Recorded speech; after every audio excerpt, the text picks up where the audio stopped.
Bonjour, bonjour toutes et à toutes, toutes à tous, toutes et à tous, toutes à tous. Bonjour. Petit point. On a commencé à recevoir les pièces. Je pense qu'on ne les a pas encore tous, mais on a déjà pas mal de pièces. On en a posé quelques-uns.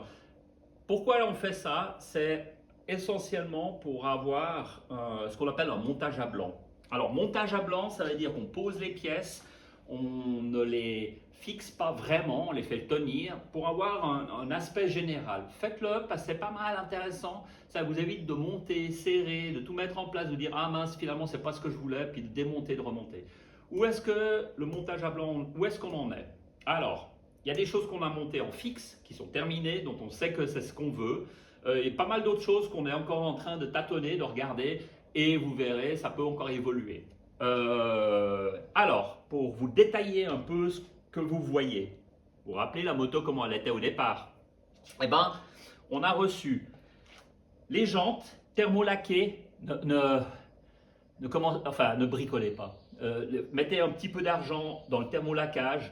Pourquoi? Parce qu'il va y avoir de l'huile, il va y avoir montage, démontage de vos pneus, et puis systématiquement, si c'est pas bien fait, bien dur, bien thermolaqué, que c'est votre bombe, et ben ça va pas tenir. Franchement, ça tient pas, ça vaut pas la peine et c'est pas très joli. On en a profité pour changer les roulements à billes à l'arrière, à l'avant, changer les roulements à billes coniques, pré-contraintes. Il y a plein de tutos pour ça. Regardez si jamais vous voulez faire cet exercice.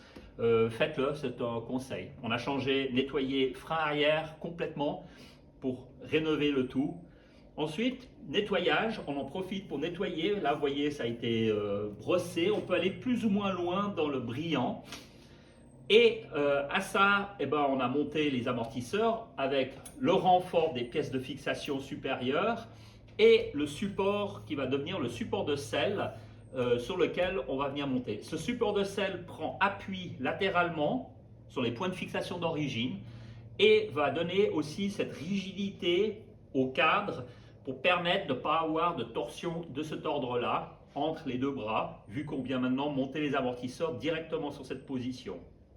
Ce tube est chassé, est fixé dans le cadre de la poutrelle centrale et vous voyez, ça bouge pas, ça fait maintenant partie carrément du cadre. Ce montage-là, il est pas mal. Est-ce que c'est le mieux?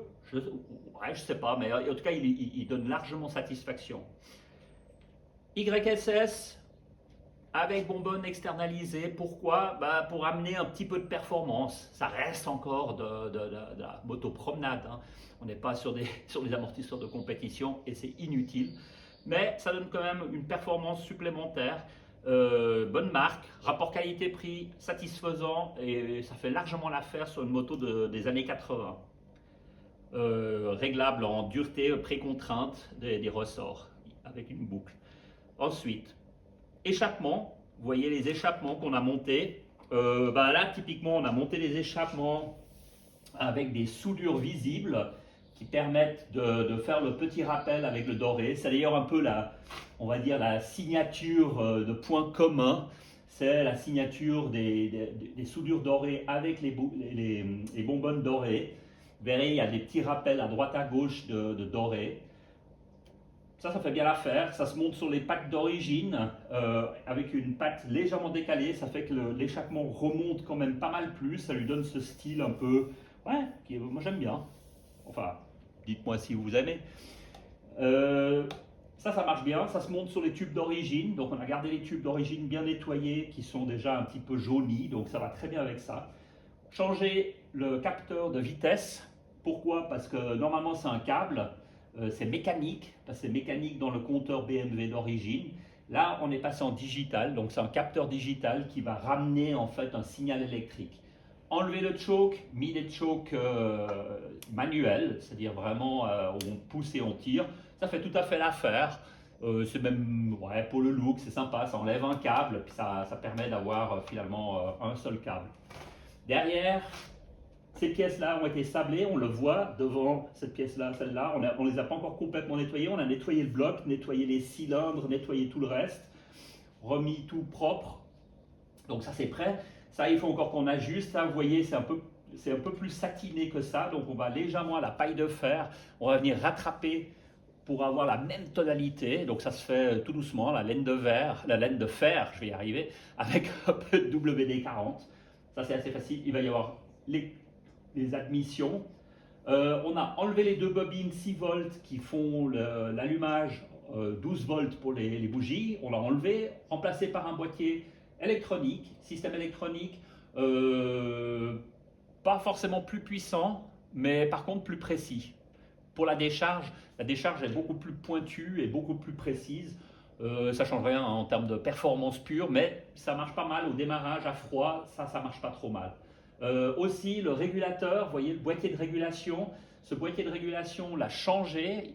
C'est pas que l'autre ne marche pas, c'est seulement que celui-là on peut le calibrer, on peut le régler, sachant qu'on va avoir des batteries lithium, et donc lithium 13, 8, 14, c'est ce qu'il aime, c'est d'être légèrement au-dessus pour que on puisse avoir ce voltage supplémentaire sur les batteries lithium. Une batterie au plomb, ça va très bien à 12, 12, 13, ouais, 13, 13, bien, 13, 12, 13, 2. Mais là, on va pousser un tout petit peu, donc ça va nous permettre de monter un tout petit peu la régulation du voltage sur les batteries lithium. Autre point qu'on a aussi fait, typiquement, c'est de réajuster la longueur de tous les câbles. Parce qu'immanquablement, quand on est sur un guidon de cet ordre-là, puis qu'on passe sur un guidon bracelet, bah, vous allez avoir des longueurs pas possibles. Alors, pour ça, n'hésitez pas à acheter un câble d'embrayage chez BMW, raccourci. Ça permet d'avoir un câble qui va passer, qui ne va pas bâiller, qui ne va pas monter jusqu'ici. Ça, c'est une première chose. Et ensuite, vous pouvez aussi avoir des longueurs différentes pour les carburateurs, les deux carburateurs, et de pouvoir monter quelque chose qui s'ajuste et qui permet d'avoir quelque chose de propre. On en a profité pour mettre une petite touche dorée, je vous le verrai. Je vais faire un tour de la moto à la fin, si vous voulez voir un peu toutes les pièces. Guidon bracelet monté, tête de fourche supérieure changée, ça permet une chose, c'est que ça permet de régler plus finement en fait la position de conduite. Si la moto elle est plongeante, verticale ou légèrement en arrière, ces têtes de fourche supérieures permettent de régler ça. On a changé à l'intérieur le système, c'est-à-dire les butées et le ressort, pour des ressorts progressifs, plus adaptés, un peu plus souple en haut et puis un peu plus dur en appui. Donc ça marche très très bien avec cette transformation. Ben, bien sûr le compteur, tour minute et kilomètre à l'heure qui va venir par le capteur, tour minute directement par l'allumage, par le système de la bobine. Donc ça, c'est à monter. Qu'est-ce qu'on a fait aussi à l'avant? Eh ben, on a aussi, comme à l'arrière, monté des pneus Batlax, c'est chez Bridgestone. À l'avant 100 par 80 et puis à l'arrière 120 par 90. Ça donne un rapport assez sympa entre pneus plutôt ronds, on va dire, et avec un look sympa. Bien sûr, étriers de frein entièrement reconditionnés. Pas qu'ils étaient mal, pas qu'ils étaient mauvais, mais c'est vu qu'on les démonte, autant tout démonter puis tout refaire. Comme ça, c'est propre. On a monté les soufflets, on ne les a pas encore fixés. Vous pouvez voir, hop, vous voyez, il y a encore à fixer. Clignotants montés, on ne les voit pas, c'est un peu le but. Et puis, bien sûr, refait complètement le système de piston de frein. Et bien sûr, on a les sorties, les deux sorties pour les durites avioniques qui vont venir directement comme ça de ce côté, et l'autre qui va traverser, qui va passer derrière le phare et qui va descendre de l'autre côté. On attend de voir aussi, de décider est-ce qu'on les fait un peu dans une tresse métallique dorée. Donc ça va aussi venir prochainement. Ce que vous ne voyez pas, c'est le réservoir et la selle. Il y a eu pas mal de discussions, de réflexions. On a opté pour mettre quelque chose qui nous plaisait. Un noir, enfin un bleu noir métallisé qui permet de donner à cette moto, on va dire, sa signature avec une ligne, vous voyez, dorée, avec un écusson découpé où on voit le bleu sombre à travers. Ça donne une signature assez sympa. On a gardé pour l'instant le bouchon d'origine. Il est sympa parce qu'il permet d'avoir complètement cette fermeture. Et puis, de l'autre côté, hop là. Et la selle, alors je ne vous l'ai pas montré, une selle fait sur mesure, avec un cuir sympa, un peu brun, avec un peu de velours, et puis le rappel du bronze, un petit peu des dorés des pièces, pour permettre de faire un montage. Alors là, bien sûr, c'est pas fixé, hein, mais voilà un peu l'aspect général de la moto. L'idée de cette moto, comme vous pouvez le voir, c'est d'avoir quelque chose qui ne dépasse pas le compteur. Donc on est resté vraiment très bas en termes de position. Ça permet d'avoir une moto très plate, très vers le bas. Et bien sûr, vous verrez, là je ne vais pas la débéquiller parce que tout est posé, donc si je débéquille, il y a peut-être des trucs qui vont tomber. Mais je vous montrerai posé à quoi elle ressemble. Ça donne un aspect plutôt sympa. Et puis surtout une moto qui maintenant on peut commencer à juger, est-ce que voilà, est-ce qu'il y a des choses qu'on souhaiterait changer, est-ce qu'on est juste par rapport au réglage. Alors il y a beaucoup de travail bien sûr qui va maintenant avoir lieu, à savoir tout ce que vous voyez là devant, ça et ça, ici, c'est tout le câblage. On va utiliser le câblage d'origine, mais on va venir se ponter dessus pour les compteurs, peut-être les phares additionnels, mais ça on va voir. Et puis ça permet d'avoir une moto avec une esthétique qui, somme toute, commence à prendre forme.